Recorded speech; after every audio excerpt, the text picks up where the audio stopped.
Hello, hello, hello, and welcome to PitchZone, a very, very special episode of PitchZone because today Nathan and I are running the whole show by ourselves. Nathan, how are ya? Doing great, thanks. All good. Happy here. All good, all good. Happy, happy, happy. What are we going to do today? Well, we are going to cover a topic that most people take for granted, which is Q&A. And actually, Ooh, we find ourselves in Q&A more often than in a pitch, but we tend not to talk much about it. That's what today is about. excellent, excellent, excellent. And there are so many different approaches, right? Like one of my favorite tips to share with anybody out there when it comes to Q&A is what do you do when you start your Q&A, you're all excited, you ask the room and say, do you have any questions? And you hear crickets and crickets and crickets. We do have a surefire way for you how you can engage an audience in that moment, but we'll get to that later. The first one that I want to cover here is possibly even, let's just start with that, with the question in itself, right? Is that a good question? Do you have any questions? Why not? Well, it's a yes/no question, and it doesn't give anybody a chance to actually participate and raise their hand. I mean, yeah, they might, but do you have any questions? I would much prefer you saying something like, what questions can I answer for you now? There we go. What There we go. questions do you have on your mind? There we go. And that presupposes that there is a question, right? There is not even a that it's not even a question whether there is a question because it presupposes there is one. And people will search their brain differently when you ask them presupposing, hey, there's a question in there. They're going to go and hunt for it and try to find it rather than, do you have any questions? It's too easy to say, no, I don't. And that's it. So welcome to PitchZone. I'm Claudio. Next to me is Nathan Gold. We are two pitch coaches, presentation coaches that have been doing this for a combined 30 years already, Nathan, together, right? 15 years That's right. each. That's right. Absolutely fabulous. And I see we have a couple of viewers online. We have Rick Pollack, who is often joining us as a coach here as well. He's coming from Boston, Massachusetts, and we have Kevin Minier. Kevin, great seeing you here again. And we have Massimo Peroncelli from a hot, hot Thailand. Well, let that air conditioner run. So, Nathan, when it comes to Q&A, we have prepared so many people for truly high stakes presentations, including Shark Tank. And of course, Shark Tank is somewhat special. However, Shark Tank is also some event that it really, really makes or breaks the deal in the Q&A, right? So how do you make people aware, Nathan, in the first place, that Q&A is such an important part of the pitch? Yeah. Well, I talk to people about that right up front because most people are only concerned about their pitch, making sure it's perfect and that they cover everything that they're expecting to cover or what they expect the audience to cover.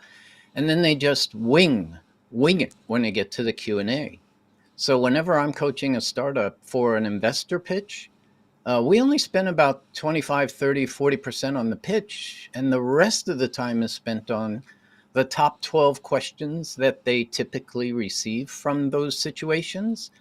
And not just having the questions handy, but practicing the responses in a similar way that you would do a pitch. Because I see the answers to the questions that investors are asking you typically as a miniature little part of your pitch. It's a short 2 or 3, 4, 5 sentence, 1 or 2 minutes, usually at most in these type of high stakes situations, and you just keep practicing those answers in a way that makes it sound just as authentic as when you get to the point where your pitch sounds authentic. That's the key, is you got to practice that. So I tell people right up front, we're going to spend about 40% on the pitch and 60% on the Q&A, and their eyes go, what? Yeah. Huh? Yeah. So I make people realize that right up front. And it is so important because in the Q&A, you really have the best opportunity to reiterate your main talking points over and over and over again, right? I wrote this That's little right. book here a little while ago, The Founder's Guide to Presenting, and in this book I have an entire chapter on Q&A. And one section deals with words, and I have 3 words in there that I absolutely, any of my clients, if they use those words later on, I'll give them their money back because obviously my work didn't really stick. Just kidding, just kidding. But words are so tremendously important, right? So I'm going to share my 3 words that I forbid to use in a Q&A session, or actually whenever you communicate and have a conversation with somebody. But before I do, let me ask the viewers that we have online right now, right? Do you have any words that you want to avoid, that you avoid in situations like this? And just to get you jump started a little bit here, mine are, I think, I guess, and honestly. Honestly is on that list too. Now, I think. Why is I think not a really, really good choice? Nathan, can you help us out here? Absolutely. Yep. Whenever you say I think, those 2 words in front of whatever sentence you are going to say, or I believe, you're basically telling the audience that that is your opinion. And opinions are just that. They're opinions. And sometimes you want to say, I think, because you want it to be your opinion. But in a situation like Claudio's describing here, when you leave off the words I think and just say whatever follows that, it becomes more of a statement of fact. Now, it doesn't mean it's true, but it sounds more like a fact. I think we are having a wonderful time here today on this online. So what? That's just what I think. But if I say, we are having a wonderful time here in this online session, it's like, yeah, we are. And we're having a, versus I think, it's a smaller answer when you put I think, I believe in front of it. So leave off the I think and I believe when you want it to sound more like a fact instead of an opinion. And you might find that your answers are taken more seriously and with more consideration. Excellent, excellent, excellent. And here are some comments here as well. Kevin's list of banned words includes obviously. Yes. I like that. Basically, yeah, absolutely. These are really just filler words that add nothing to the actual meaning of the sentence. No. Not at all. In Massimo? fact, Claudio, you're taking away from what you're about to say. When you say, well, basically what we do is this, you're insulting your audience and you're making it sound like it's basic. So if it's basic, why do we have to invest in you if it's so basic, right? Exactly, exactly. Then Massimo has I wish on the list. I wish, yes, yes, yes, I wish. Make it, do it. Never say to be honest with you. And Rick, yes, absolutely. And this is the one that's on my list here with honestly, right? Frankly, or any of those, right? And my reason why I put that on the list and I share it with everybody is you're sending a signal. When you are saying, honestly, or in truth, all truth be told, whatever, you're sending a signal that you may not be all that truthful usually. So now that you are truthful, you have to underline that. You have to advertise that, hey, now I'm speaking the truth, right? That's the signal that you are communicating. And for some people, the honestly and those kind of variations, they're just a habit. It's the same as saying, or ooh. it's a habit. Yeah, speech habit. Just my 2 cents. All right, there we're going into the cliches as well. What, Nathan, have we not yet covered? What are some of the words that you try to avoid and have your clients avoid? You've covered all of them, really. Honestly, basically, frankly, anytime you start sentences like that, you're sending the wrong message before you give them the answer. And just eliminate those from your vocabulary. And pretty much you've covered them all that I would touch as well. I do All want to right. go back to the beginning of any presentation. In other words, this is not all about startup pitches, right? Where you have 5 minutes to pitch and maybe 5 minutes of Q&A, and there's a tradition in how you handle those things. But in all other situations for speakers and presenters, when you stand up or sit up or walk up in front of a camera, and you have, I don't know, half an hour to speak, it's up to you, the presenter, to determine the rules for when you want questions in your presentation. You know how it goes? You get up there and 2 minutes in, somebody says, "Hey, Nathan," it's like, oh, dang, I haven't even gotten through the third slide already, and you want to ask me a question? I'm okay with that. I'm the kind of speaker, well, yeah, interrupt me anytime you want. But most speakers get flustered when people ask them a question when they're not expecting a question. Well, if you don't want questions when you're presenting, or you want to have people wait until midway when you'll take all questions, then take a moment in the beginning and just let people know your rules of the road. It's very simple, it's easy, and use the right tone of voice. Good morning, ladies and gentlemen. I'm here to do this, this, and this. And speaking of that, I love to get questions from the audience. So what I've planned is halfway through, in about 15 minutes, I'll take all of the questions you have, because the way I present, you're going to get the answers to some of the questions that pop up in your mind along the way. And then at the end, we'll take all those questions as well. How does that sound, everybody? And they go, okay, fine, sure. And then people won't interrupt you usually. Now, you can't do that in an investor pitch, because the investors will they won't pay any attention. They're just going to interrupt you whenever they want to interrupt you. And that's how it goes. But with every other situation, just let people know when you're planning to take questions or how you want the questions to be. In the online world, I just tell people, put your hand up or put your name in the chat window, and I'll spot it eventually, and then I'll call you up, and then you can ask me your question. In the online world, I don't even want them to write the question in the chat window. I want to interact with them a little bit. So just put your name in there or put your hand up, and I'll say, hey, Claudio, I see your hand is up. What question do you have right now? And that obviously avoids, do you have any questions? If there's more than one person in the room, nobody's going to speak because they don't want to step on each other's question. And in some cases, people don't like raising their hands. They don't like talking in public. Another reason, don't ask, do you have any questions? Excellent, excellent. So let's assume now that there is a question. Somebody asks a question, right? And it's an easy question, some question you hear all the time. How do you recommend people answer any question, even the easy Sure. ones? Sure. Well, the one way you want to avoid answering the question is saying things like, that's a great question.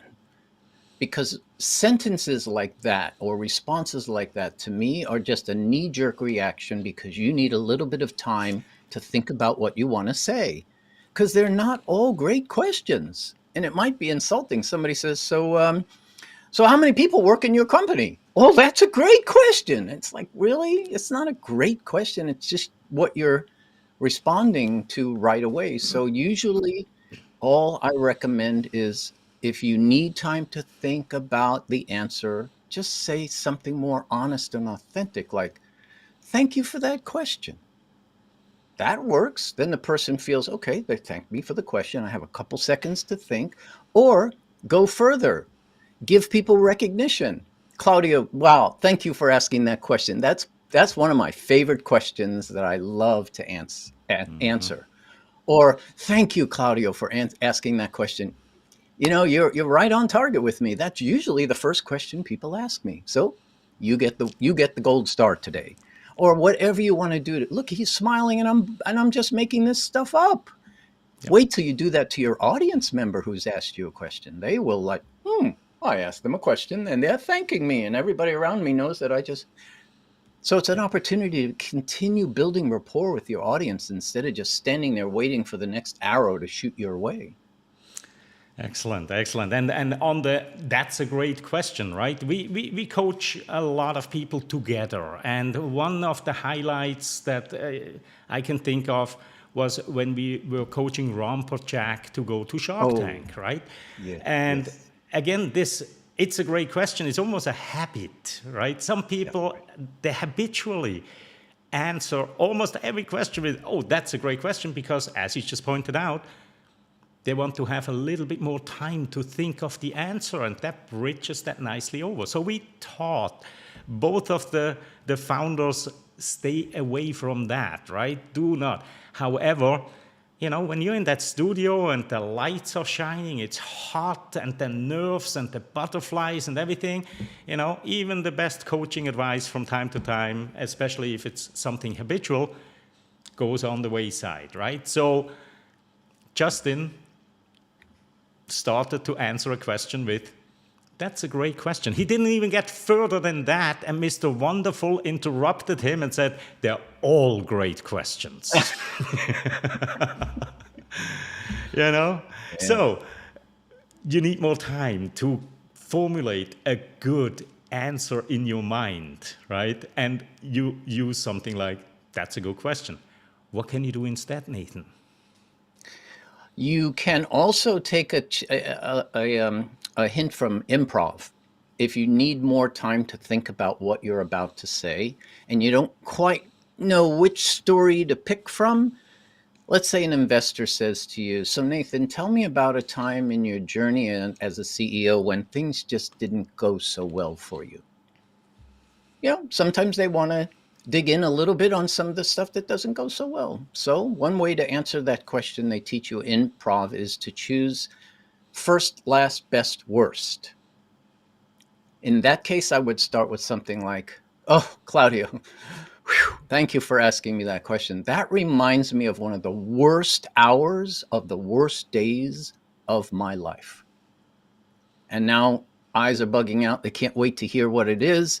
And you've had plenty of time to think about what you're about to say in the story because that line sort of just comes out. You don't even have to think about it. Or that reminds me of one of the first times we had a customer say no or return the product or get angry with us or whatever it was. And then people, first, last, best, worst. I I like the love it. worst one because we always love to hear about the worst situations, and Yes. then it gets worse, and then it gets worse, and then it gets worse.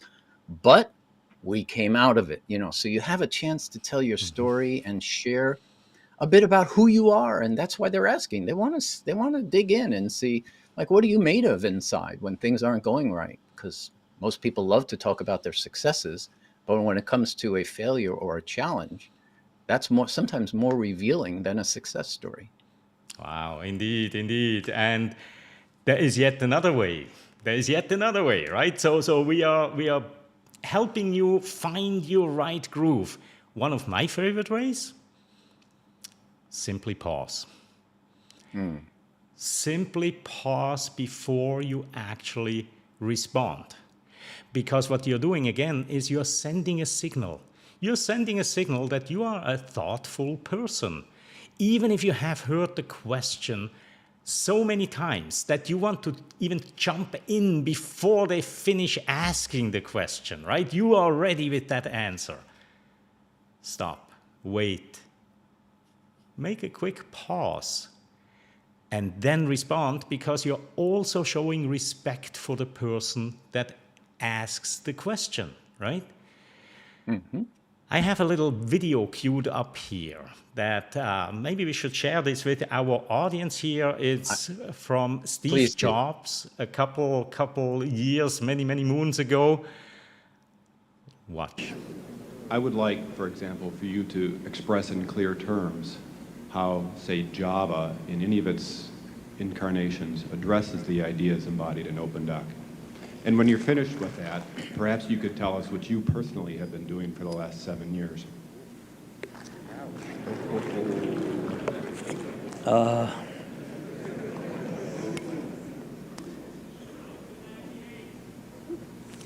You know, you can please some of the people some of the time. But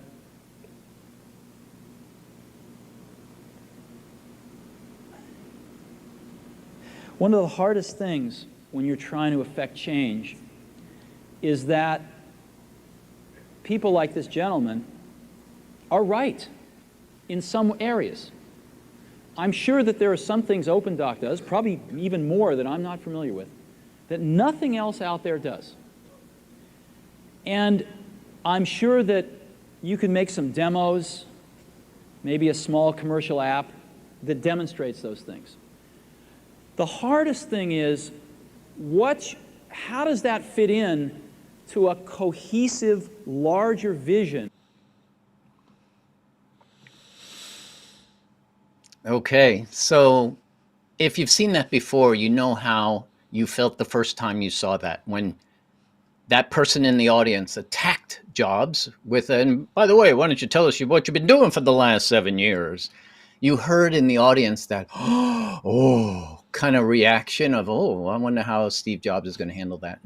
And I believe the real value in watching that video shows you how, in a situation like he was in right there, he was being attacked and he handled it beautifully.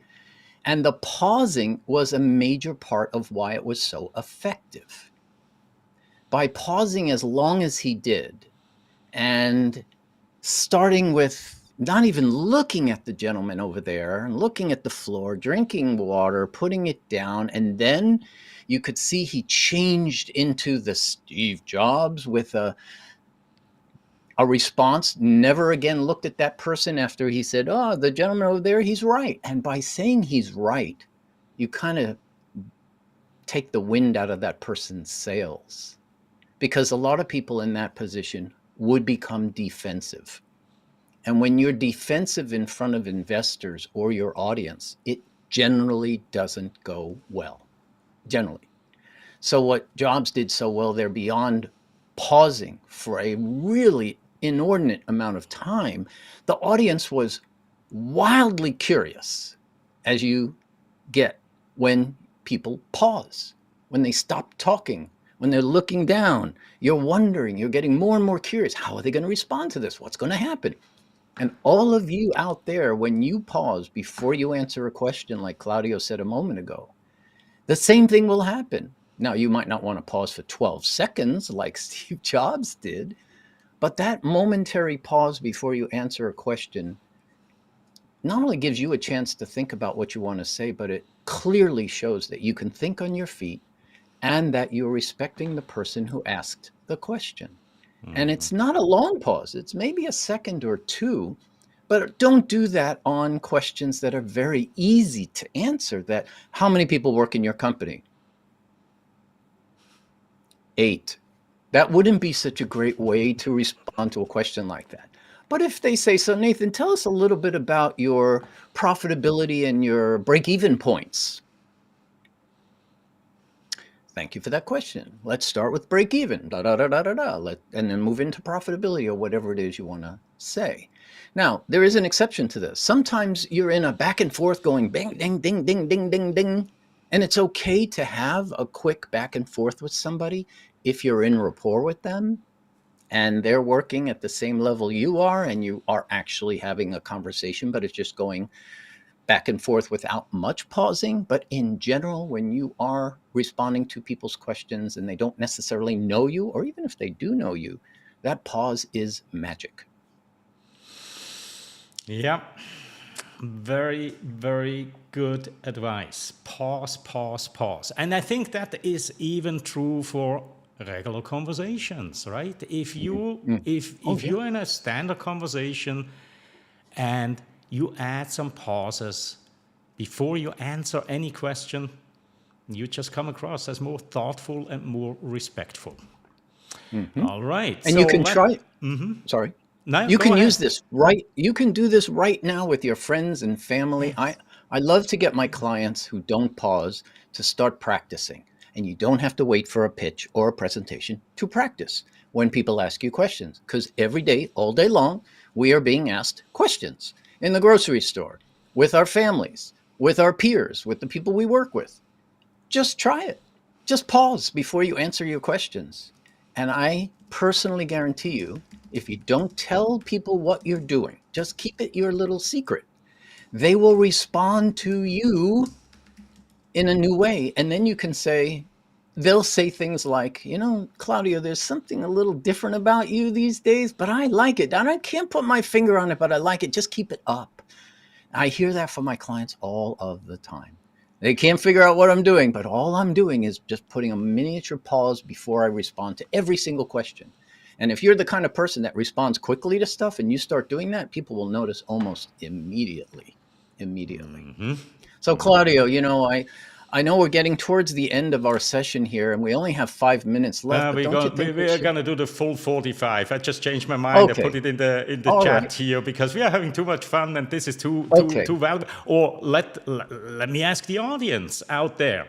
Originally, Nathan and I thought, well, we are testing a new format here. Maybe we do this 30 minutes.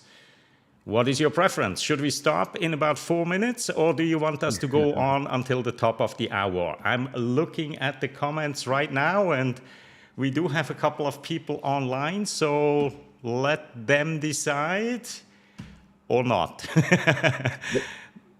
While they're deciding, Claudio, what do you think about us going back to that original crickets question you had? Yes, I just actually wanted to. Okay, Patrick just made the decision for us here. 45 is perfect. What if you don't get any questions? Okay, so I actually just wanted to get to that, right? But before, let's actually put that on the back burner quickly as well, because this is such a stellar advice that let's save the best for last, or almost last, and assume that we do get questions, right? You have to prepare for the questions that you're getting, right? So what kind of questions? And we do this all the time, Nathan. When we coach people, we send them off with homework. And we say, come back with the questions that you anticipate. And there are specific categories of questions. One of them, and we'll go back and forth between Nathan and me on this time here, one of them is questions that you hear all the time. And I already mentioned that before. When you hear a question that you hear all the time, your state might change a little bit. And this is a good moment to point out that it's all about your state. How do you feel? How is your energy? Your state, your mental state. And the chapter in my book is actually called Keep Momentum in Q&A sessions, right? Because you're coming out of the pitch and you are on a high. And depending on the questions that are coming, your state might change. And the questions that you hear all the time are actually dangerous questions to put you into a state of boredom. And that reflects to your audience, right? Where you hear the question, and after the first 3-4 words, you go like, oh no, this one again. Okay. And then you answer it, of course, accordingly, with no passion, no nothing. It's just an exercise that you're doing. So prepare those questions, prepare for those questions. And again, add a short pause before you actually answer those. What would be another type of question, Nathan? We have 4 or 5 on our list here.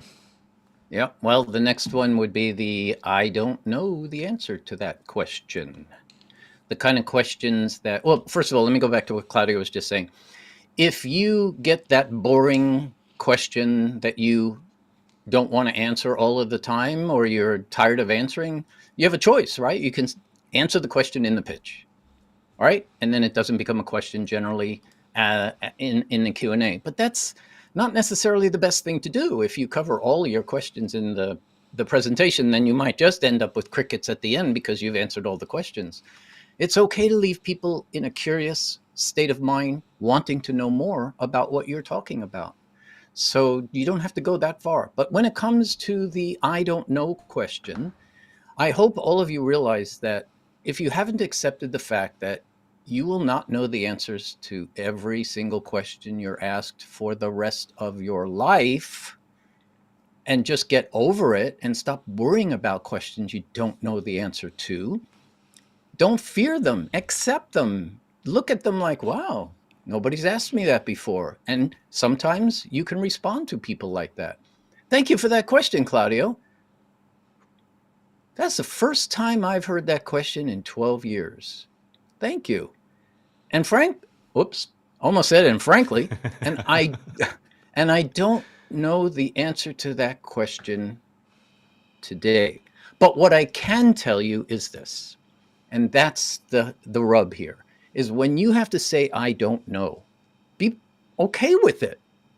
But build, in media training, they teach you build a bridge to something you do know or something you can say, not as a politician where you're answering a question they didn't ask, but tell, especially in the investor world, tell them something that at least lets them know you're aware of this. Maybe you're working on it. Maybe the CFO is in the midst of digging deeply into the numbers so that you can have the real answer of when are you planning to break even and when do you expect profitability in your company.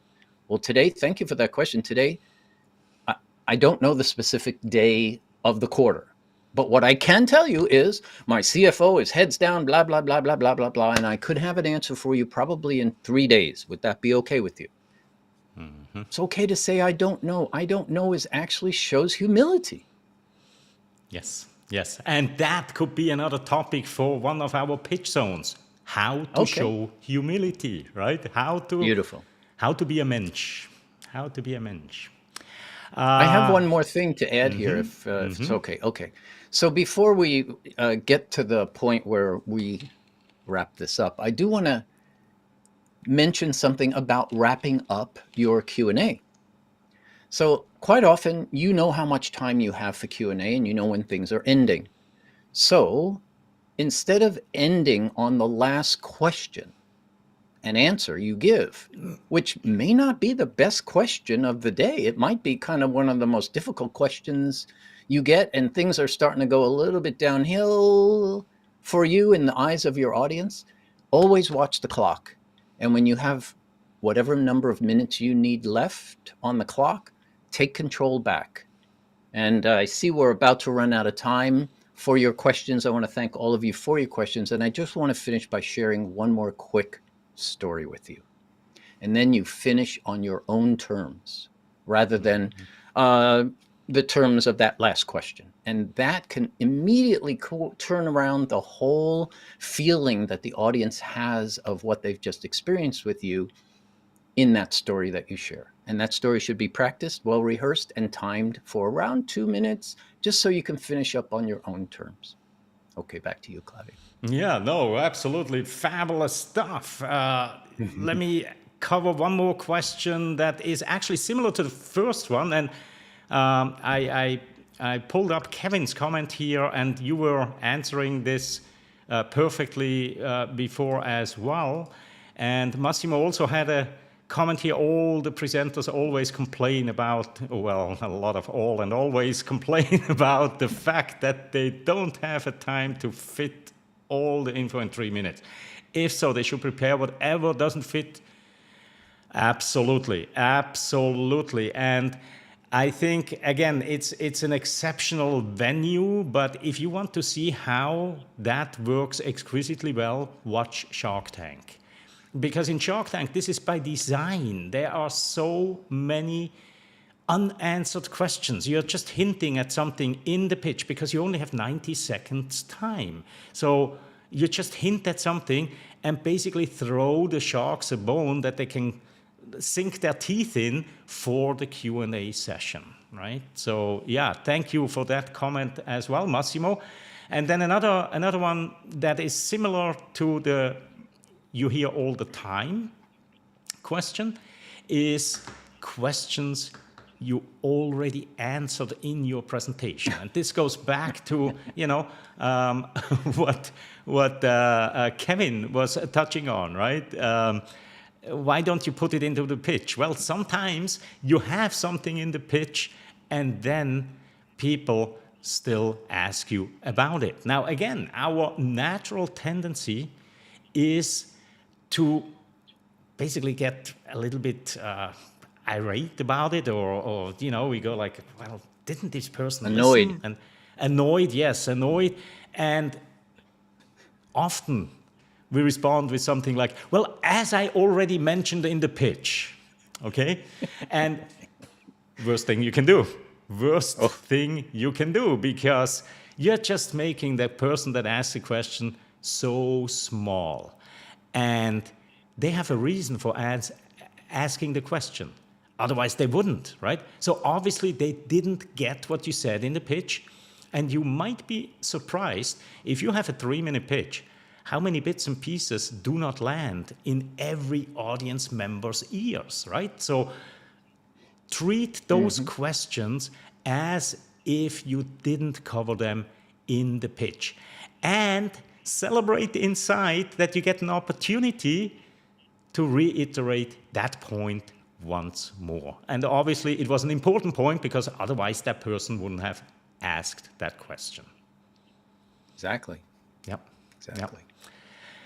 And then there is another... With humility. With humility. Humility. And there is another one, and this one I actually got from you, Nathan, is the questions you hope you will never have to answer in public. Talk a little bit about that one, Nathan. Yeah, that's the third category of questions that sometimes when people ask you, you immediately turn red, your blood pressure goes up, your heart starts racing, your palms get sweaty, and it's like, oh, shit, now what?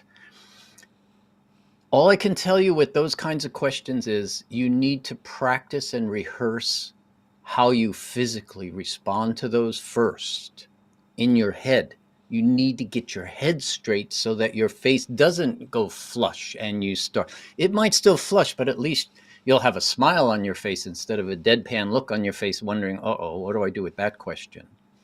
And so it requires rehearsal and practice to the point where you almost can make a joke about it.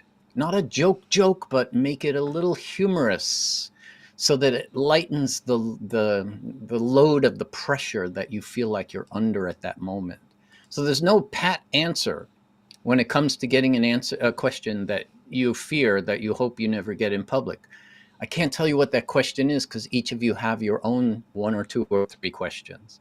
But what I can tell you is, if you work with coaches like Claudio and I to practice your rehearse the response to it over and over and over again, like you do a pitch, you will react better in the situation. But if you don't prepare for that kind of a question, you will probably find that your reaction makes things go very south. And it could be the last question, and then that's no good, right? Exactly. I got one more question for you, Nathan, and you're at the end of the pitch and everything's gone really well, and they ask you that one question that makes your blood go, oh no, did I have to? I mean, almost you see people's shoulders go down. It's like, oh no, not that question. Yeah. So we could go on and on and on with this. I feel we have to let the cat outside of the bag now, right? Go ahead. You do it. Yeah. What do you do if you are out there, and again, you will not, hopefully after watching this session here, you will not ask your audience, do you have any questions? But you rather ask them what questions are on their mind. Yet there's still a possibility that crickets, it's just they're shy or whatever. There you go. I hear something, some crickets here as well. So what do you do? So many people, they have a tendency to pat themselves on the back and go like, oh, I must have done a really great job. They actually even say it out loud to the audience. Oh, I must have done a really great job that you don't have any questions, or, any variation of that, and finish the session. And that is a huge, huge missed opportunity. Time, you have these people giving you their time. Don't just throw that away. So what can you do? Well, the answer is actually very, very simple. you start the Q&A session with a question of your own. Have one in your back pocket. And if you hear crickets for 1.5 to 2, maybe 3 seconds, no longer than that, simply look at the audience and say, well, while you're thinking of your own questions, let me share one that I hear quite frequently. And then you ask that question and you answer that question. And the amazing thing is, during that time that it takes, one person will have come up with a question because they had enough time. And while they're listening to your question and your answer that you then give, something triggers. It's almost guaranteed.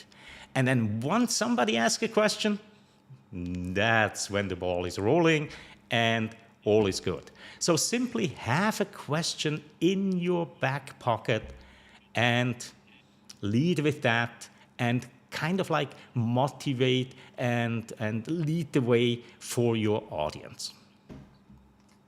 That's the one. And I'll just add to that if you still have no questions after the first question,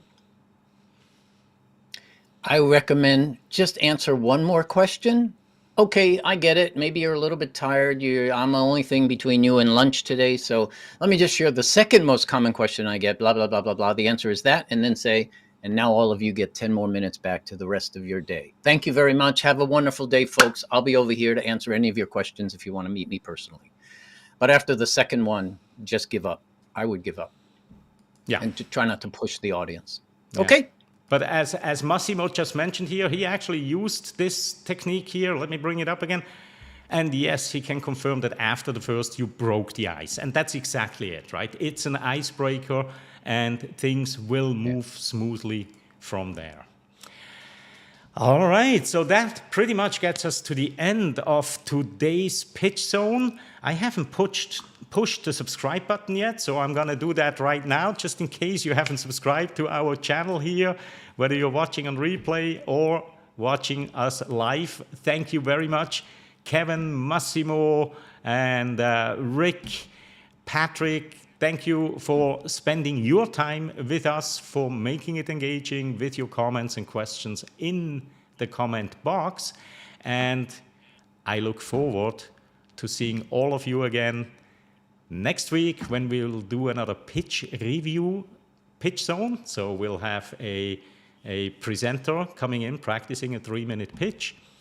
And then, of course, well, not of course, but in 2 weeks, we have a very, very special surprise for you. I won't tell you what it is yet, because then it wouldn't be a surprise anymore. So reserve that Thursday for sure. You want to see that one live, not on replay. And with that, thanks again. And I wish you all a wonderful morning, afternoon, evening, wherever you are in the world. And see you again next week. Bye-bye.